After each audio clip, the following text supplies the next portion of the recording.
Welcome to At Your Library. Each month, the Friends of the Paul Sawyier Public Library try to bring news of what's happening with the world of books here in our community. And we are so excited because today's edition, we're going to be talking about one of the best events that happens here in our county. It's the Kentucky Book Fair. So we're going to have a lot to talk about today. We're going to have to scramble to get it all crashed in. Now, a little while ago, we were talking about some things that don't quite make it on the air yet, but we may be able to squeeze a little bit in as we proceed here. So pay attention, yeah, and we're going to have a fun time today. Mary Lynn, you are the one that always brings these things to my attention and says, we need to get something out so everybody will know what's happening here. So it's your job. What's happening here? Well, we are having a book fair. This is like the 32nd book fair, Kentucky Book Fair.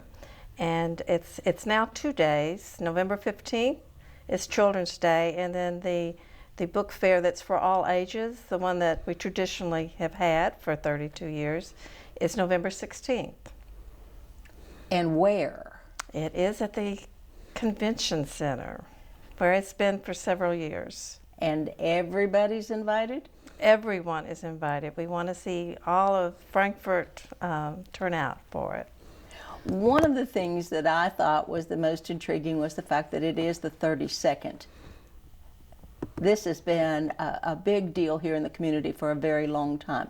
And I'm very, very forceful about saying that everybody should be in a position to go down there to visit this and to revisit this and to get in there and find out what's happening with the books. And Carl West, you were the one that we credit with setting this up and getting it moving and bringing it here to us all these many years. Give us a little bit of background on that, on how you managed to accomplish this monumental feat. People like this. And I just got them organized and told them what I thought we could do as a group, a committee, a board. And that's what happened 30 plus years ago. Somebody say 32nd? Yeah. Yeah, 32 years ago. Well, you've moved around a lot because it has expanded so very much. Right. It started at the KDLA, the State Department for Libraries on Coffee Tree Road, and then moved to the William Exum Center at Kentucky State University, and then it moved to where it is now, the Frankfort Convention Center, which is plenty of room for authors. We could use more space for some of the sideshows we have, but we're okay now. Ellen Hellard, you've been working with this the same 32 years. Yeah, yes. From the start, right in here. And you were mentioning to me just before we went on camera that you had a favorite author that you had dealt with. Oh yes, this was back when we were still at the Department for Libraries and Archives, and Irma Bombeck was one of our celebrity authors that year, and she is still my favorite author out of all the hundreds that we've had come through our doors. She was delightful. She had a wonderful sense of humor about herself and about the world at large. And what you heard and saw on radio and television were what she was. She was very genuine and treated us all so well. We loved her. One of the things that has most impressed me, Carl, is the fact that the people who come to the book fair do have an opportunity to purchase these books from these local authors, nationally known authors, some internationally known authors, but they get a chance to actually talk with them. How did you manage to set that up, and how has it progressed over the years? Well, that's a simple format, and I had experience with starting the book fair when I was Washington correspondent in Washington, D.C. I was with Scripps Hired Newspapers, and I started a book fair at the National Press Club and simply took the format there and tried it out here. And it was the same thing, and the whole idea of a book fair anywhere is to bring readers together with authors and let them meet each other and talk, and that's what readers really want to do. They want to see the name behind the book. And authors want to see who's reading their book and what they have to say. And it's like magic at work when you see it. And I've been in this in both places now almost 40 years, and it doesn't change from year to year. You can see the pictures of the exchange between the author and the reader, and it stays the same. It's a fascination with this coming together. It's this chemistry. And so it encourages the author to finally get to talk to flesh and blood about what they're doing, and of course the reader can see flesh and blood about who wrote the work. And you can't beat that, and you can't get it anywhere. And that's what I think is so unique about book fairs. It puts so many of these people, the authors, under one roof and brings the readers under that same roof. Sure, there are venues that have one author and a group of readers, but this is 200 authors and 5,000 readers for 8 hours. You can't, it's hard to beat it anywhere. You have a wide selection of genres. Who makes the decision on who comes? We have a committee that of readers, actually. Some of us are board members, and some people are just want to be part of that. And basically, our main criteria is, one, does person, if we can figure this out in advance, have a personality that would interact with public? And the other is, will the book sell? If the book won't sell, it's going to be a bad day for all concerned, because I cannot imagine if I were an author sitting there next to somebody who is selling like hotcakes and you're not. That just makes you feel bad. However, most of authors, if that is expressed to them, will say, I don't care, I just want to be there, you know. So that's generally a guideline, and it's a very out of our head decision, actually. Other than we want to make sure that it's a good book, decent looking, has good grammar, etc. And with self-publishing in these days, sometimes that doesn't happen. That's something I really had not considered. Mm-hmm. So you have a committee, though, that's set up yes. to kind of screen and offer the invitation. Right. Well, the final invitation, we send out a message that we're having the book fair. If you're interested in participating, send in your resume, your book, your whatever, and then this committee dives in on that. And we look at over 400 titles, at least. I'd like to quickly add to this, and I don't want to shut up and let other people talk. But what she's talking about has become probably the most important dimension to the book fair, and that's choosing the books. Because as the years have marched along, the number of people who want in have increased. The pressure on that committee has increased to include those books, and the meetings have become, at times, quite intense. And it's not something that the book fair takes lightly or does in an offhanded sideshow manner. These books are presented and they are reviewed as best we can in the time we have by a panel, a committee of the book fair. And then it's discussed. And sometimes it can get pretty, how I can say it politely, heated. And there can be some disagreements. And there can be some authors who are not going to get in and aren't happy about it, and are not shy about expressing that. So we, I think as the years have gone by, have become more better at choosing books, what's going to sell, because that's what we're a bookstore, one day a year. That's what we are. We have to sell to survive, just like anything. If we don't make money, we're not going to be around, and we have bills to pay, tens of thousands of dollars, the bills we have to pay before we give what's left over away to, guess what, libraries. So that is a very make a good full point that we circle. need to make, is Right. that there is a goal to be reached by this, and it's beyond amusing some of our local readers. There's a strong purpose in mind in setting this up. Tell a little bit about what we've been able to accomplish by having 32 of these book fairs. Well, I'm sitting next to two of them here who can say far more dramatically than me the impact that it has on libraries who get money.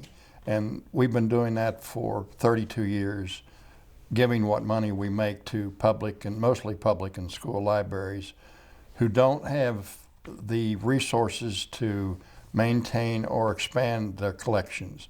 And these are libraries all over the state, school and public libraries. And for them to get $500, $750, $1,000 to buy books, I've seen this firsthand, it can bring tears to your eyes, what it means to them. And that is taking an increasing importance to what the Kentucky Book Fair does in this community and the state, and that is to give monies to libraries. And we don't know what we're creating when a book goes into the hands of a library user. It's like a little seed or a little cell. We don't know where it's going to go. We're not going to result in another Nobel Prize winner or another Pulitzer Prize winner or just another good, solid citizen, voter, taxpayer, that sort of thing. We don't know, but we're doing that. We're filling a void. And that has grown along with the emphasis we put on book selection and the authors we bring in. As the money that we have left over, we make sure goes to libraries who need it.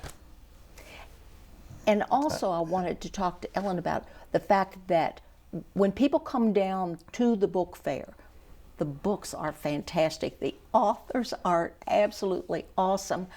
But you also have more things going on than that. Give us a little overview of what people can find this year at the book fair. We have, in particular since we've been at the convention, well, it started when we were at KSU. They had room to have symposium off the floor. So we started doing that. They were fairly popular. I won't say they're the hugely popular, but because the authors, particularly the celebrity type authors, want to have an opportunity to speak to somebody, to a group, we started doing that as well at KSU, at the convention center.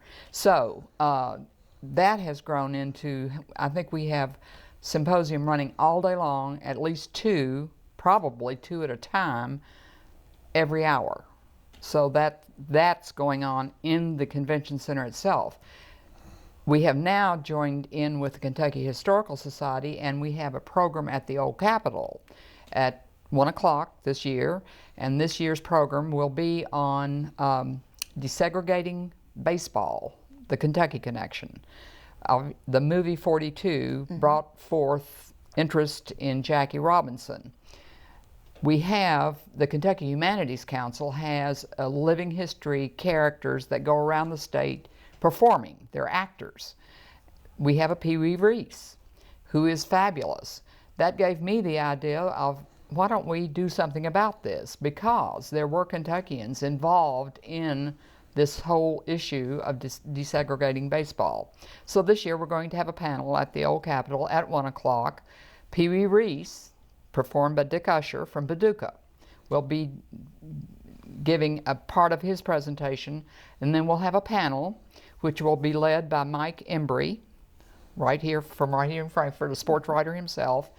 An author has written the book, Dr. Chris Lamb has written the book, Conspiracy of Silence, Sports Writers and How They Didn't Help the Cause Along. That's not quite the subtitle, but it's something like that. And then Ben Chandler, who is Happy Chandler's grandson, has heard all the stories that Governor Chandler told as when he was baseball commissioner, when all of this happened, when the real desegregation happened. And then Bill Marshall wrote a book. He is a retired head of special collections at UK libraries. he wrote a book called Baseball's Pivotal Era, and he really got into discussing this whole issue again and the characters involved from Kentucky particularly. So Ben Chandler takes issue with the movie 42 because he didn't particularly like the way they presented Happy. And Bill Marshall also takes issue with it because he doesn't think Pee Wee Reese was treated quite right. So this can be an interesting panel. Then and that's going to be 1 o'clock. 1 o'clock at the old at the Capitol old in the House of Capitol. Representatives chamber. And it'll be should be a lively Now, is there a thing. fee for this? No, it's free. And we invite everybody to come. I would love to see particularly teenage baseball groups come. I think they could get a lot out of this, and particularly to hear that there's this kind of interest and what the struggle was to, change the face of baseball. And it did. It did, absolutely. Drastically. Then the movie 42 42. is going to be shown at the Grand on Friday night. Right. If people are interested. And Lots of haven't seen it. interconnections, and, Yes. and it's wonderful. But one of the things that I want to go back to is something that you said earlier, Carl, and that is that you were able to accomplish all of these monumental tasks with volunteers. All of this happens because people want to work with this, and they throw themselves into it wholeheartedly from everything that I've seen. Everyone is very excited about it. Does somebody want to discuss this volunteer issue? Because we can always profit from new volunteers. The book fair does need more volunteers. The Frankfort people have been so supportive over the years in volunteering, and it takes a lot of volunteers to run the book fair. The work starts on Thursday and doesn't end till late Saturday night, packing up and closing out. So if there's anybody out there that would like to volunteer, we would love to have you help us. There's all sorts of volunteer possibilities on Thursday, and that would be the 14th. We start setting up, and that would be the morning of the 14th. This would be if you like to carry books. This might require some physical ability to move books around. So we'll be setting up on Thursday. On Saturday's Children's Day, and so we need Friday. I'm sorry, Friday is Children's Day, and we need lots of volunteers to help guide the children through and get them to the various stations. That's part of that day. So we need volunteers there from 8 to 3. And then Saturday, the big day, we need volunteers for all sorts of things. Greeters, we always have greeters at the door to pass out the catalog. We need people that assist the authors, which I think is a fun job. I haven't ever done that, but I think it would be a fun job. Call a floor runner. And Now, I have talked with a number of people who have volunteered for those positions, and they scramble to do it again. They really totally enjoy it. I've never talked to one that didn't enjoy it, although there does seem to be a rumor floating around that it might have happened. But someone got yelled at once, I believe. But it won't happen this year. It will not happen again. They're excited about it. They're enthusiastic, and they look forward to it. So this is a job. And even if you don't feel like you can run the floor and do this type of things that a author assistant would do, we even have jobs where you can just come and sit for your period of time. So we can find a job for anybody who's interested. Now, what about time factors? You were alluding to the fact, I believe, that it wouldn't necessarily have to be start to finish. Absolutely not, because on Saturday it's like from 7:30 to 6:30, and we don't expect anybody other than a few souls to do it, to be there the whole time. We ask people to volunteer in segments of like 2 hours. So if you've got 2 hours, that would be what we would ask for you to commit to. And how would a person go about getting their name on a list to be contacted to do such things? Well, we have a volunteer coordinator, and I'm kind of sitting in for her today because she couldn't make it. It's Amy Smith, and so if anyone would like to volunteer, they can contact Amy through an email address, which is kbfvolunteers@yahoo.com. That's KBF, Kentucky Book Fair, volunteers@yahoo.com. Or you can call Amy at 502 803-7277. And I we think- take volunteers from outside Frankfort. There Oh, are people who sure. come from Lexington for sales Well, as well. I think that really, I agree with everything that's been said, but the volunteers have become the face of the book fair in a way, and I don't call them volunteers. The ones that work on Saturday or that's the Department of Fuss, because those are the ones who hover over the authors and take care of everything they want, and that's why you see them scrambling, because they're going to get water or coffee, or they're going to run some errand. I don't know if they balance their checkbooks or they make phone calls or what, but from when I've traveled around and run into people authors, they remember how they were treated by the volunteers at Absolutely. the Kentucky Book Fair, because a lot of book fairs don't have any volunteers. Oh my goodness. Oh, we can't let that. And they're left to wander around and make out on their own and perform, do things that normally someone else would do. And I think it's the hospitality that these volunteers extend to the authors that they really appreciate, because it's sort of a recognition of their effort, which means they've labored alone for so long, and finally someone is, besides the reader, is paying attention to them, make sure they have a supply of books and they have water or coffee or something. Well, we to all snack. enjoy feeling special. Right. And that's what they are it's made their day to to do. shine, and this puts It a little is. luster on them. And Yes. some volunteers are surprised. They've gone, some authors have gone away thinking it was paid staff that was doing all this support, and have been surprised to find out it was volunteers that So they're very provided that important. support. Very important. They are, and the ones I've spoken with,